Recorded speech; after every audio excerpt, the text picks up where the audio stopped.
attempt number 4. Between Dean and the cat and whatever. But I'm going to try this again. And I'm going to try to learn to look at the camera and not at the screen. Um, First, let me thank everybody that has subscribed to my channel. It's going to help tremendously in the end. Right now, it's not going to do so much good because there's not that many, but it takes a while to build up a channel.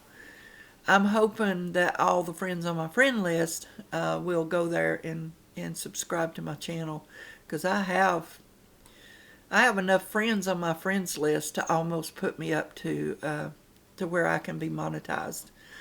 And so, if they would just all do it. And so, but the ones that don't, I appreciate you. And I mean, you are wonderful prayer warriors. I know that if I go on Facebook and I post a prayer, I know my prayer warriors are going to get right on it. And I have seen miracles happen through my prayer warriors. And I love y'all dearly. Next, I'm going to explain how me and Dean got where we are today. I think I did in my first video, but I'm going to do it again in this one. And my eyes are bothering me today. I'm having an MS flare-up. Let me go back and say that. I'm having an MS flare-up. I'm having some spasms, and if you see me wiggling a lot, it's because I'm having a spasm or my back's hurting. But it's okay. It'll pass. This too shall pass. My memory, another thing is the memory.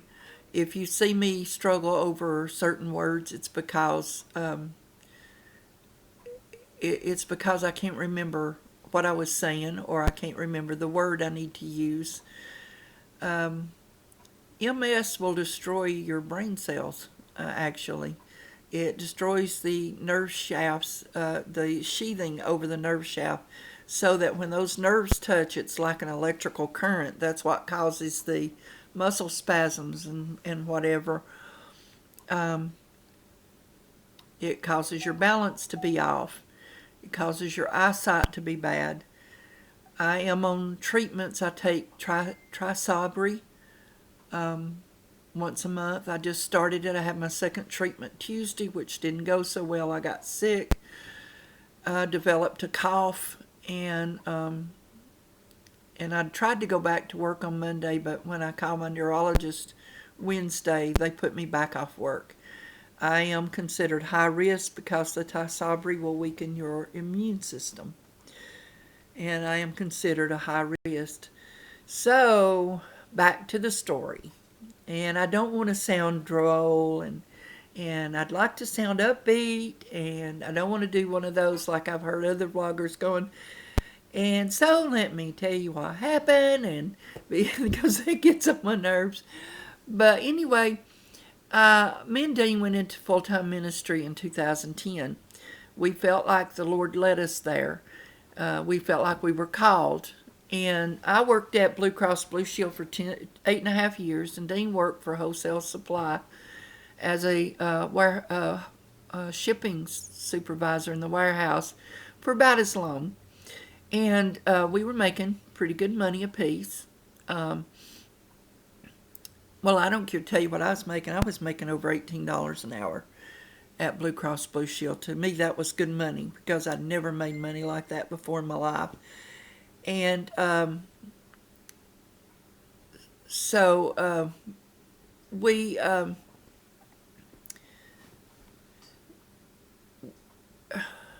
struggling because I got a message and it threw me off, made me lose track. So anyway, while I was working at Blue Cross Blue Shield, I started looking for a motor home to buy because it was going to be evangelistic ministry.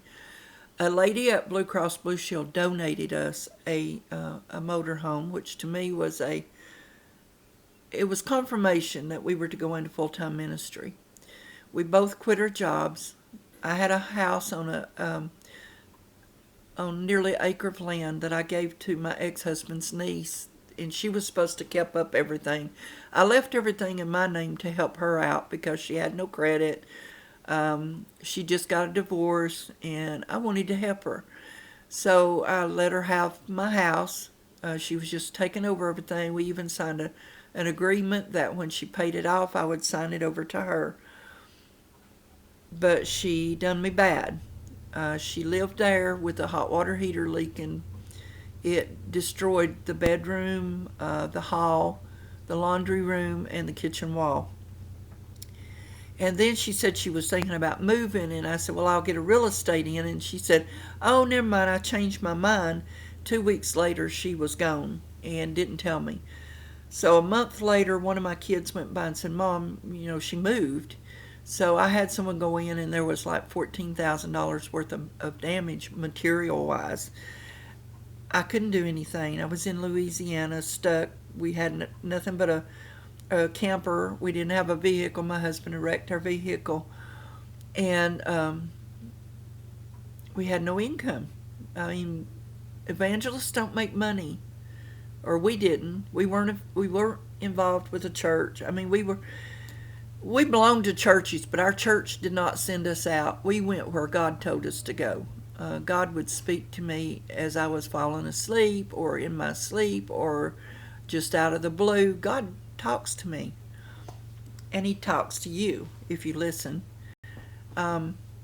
Sometimes we don't recognize the voice of God, but the Bible says that we would know His voice, and so we have to listen.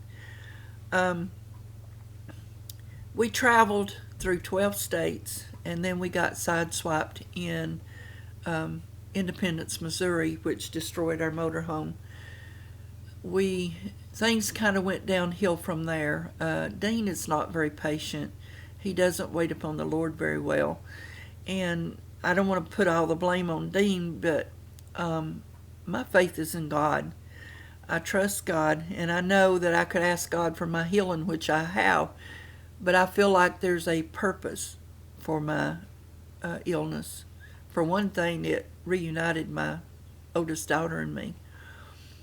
But we ended up in Newport, Tennessee, where I'm skipping a whole lot of area, but we ended up here in Newport, Tennessee, where we opened a church for a couple of years. And people up here, they actually thought we had a snake handling church, which we're afraid of snakes. I'm afraid of worms just about. And the church used to be an old bar. It had a bad reputation, and people, they would come and go, but they would not come and stay. And we couldn't build our congregation up. And actually, to me, it was supposed to be a revival center. And when we used it as a revival center, it was doing great. We had church every single night, except when our church that we belonged to had church on Wednesday nights and Sunday mornings. But every other time we were in church, which I was loving. We had different ministers, we had different singers. It was going great. And then Dean decided to open a church again without waiting upon God. So after 2 years of struggling, Dean was drawing Social Security at the time. He was drawing $899. We paid rent there. Right after we opened the church, the Lord blessed me with some money that I bought and paid for this trailer that we live in now. And so it's paid for. And we rent a lot that it's sitting on. But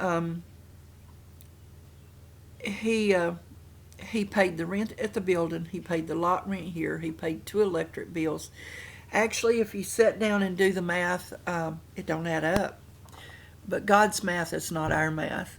And after 2 years of struggling, we decided, well, I prayed one Sunday morning. We were having Sunday school because we opened the doors and we had church. If nobody was there but me and Dean, we had prayer requests, we had singing, we had testimonies, and we had Sunday school.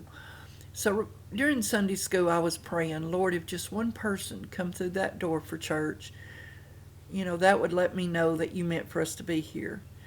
Well, Sunday school ended and church started and nobody came in. So I started gathering up stuff, and Dean said, what you doing? I said, I'm going home because I don't think we're supposed to be here anymore. We ended up closing the church in April of 2016. and it broke my heart. And I became so depressed that I thought I was having a heart attack, but come to think of it, looking back, I believe it was an MS flare up. I mean, it really felt like a heart attack, but the hospital says no. And so we ended up closing the church, and I went to work at Dollywood for a couple of years, and Dane went to work at Dollywood for a little bit, for about 8 months. And then we went to work at Ober-Gatlinburg. I was still working at Dollywood, but we worked at Ober-Gatlinburg for a little bit. Um, and then I got the job that I have now, which is working for Tennessee Orthopedics, which I love, and the money is almost as good as what I had at Blue Cross Blue Shield. A blessing from God. Um, I would have been starting on my 401k in April, but this coronavirus has kind of put a wrench in the gear for that. I am on FMLA right now, so they don't take out for 401k. And my goal was to be able to save money and do the 401k, and in 10 years I would have enough money to pay cash for pay cash for something in Cleveland, Tennessee. Not Cleveland, Ohio, not Cleveland, Georgia, Cleveland, Tennessee. That's where I was born and raised, and where all of our kids, our grandkids, and our great grandkids, and Dean has a brother there. So that's our story, and you've heard our goal. And I want to remind you that we are going to have a Facebook sale tonight, live. We are going to. We do ship. Shipping is high. I'll have to warn you. We will try to use um, the packages at the post office where you pay one price and ship it. But that, a lot of the stuff we have don't fit in those packages, so we have to use boxes and send them by FedEx. And I sent some stuff to New York the other day that was $19. They told me it was going to be about 16, and ended up costing me 19. The customer does pay shipping, but we didn't know at the time how much the shipping was going to be. I told her what they told me. That's what she paid, and we paid the difference. So no biggie. Um, but if y'all want to join us on that, I would appreciate it. Dane has an online Facebook store called East Tennessee Imports. He is going to start flea marketing, and when I do end up moving back to Cleveland, we're both going to flea market. We order our stuff in bulk, so it's brand new stuff. It's not somebody else's junk. It's this brand new stuff. Um, Some of it might be store returns, but it's checked out to make sure that it works. Some of it might be overstocks that they've taken off the market. But anyway, join me tonight. I'd appreciate it. Thank you very much, and goodbye.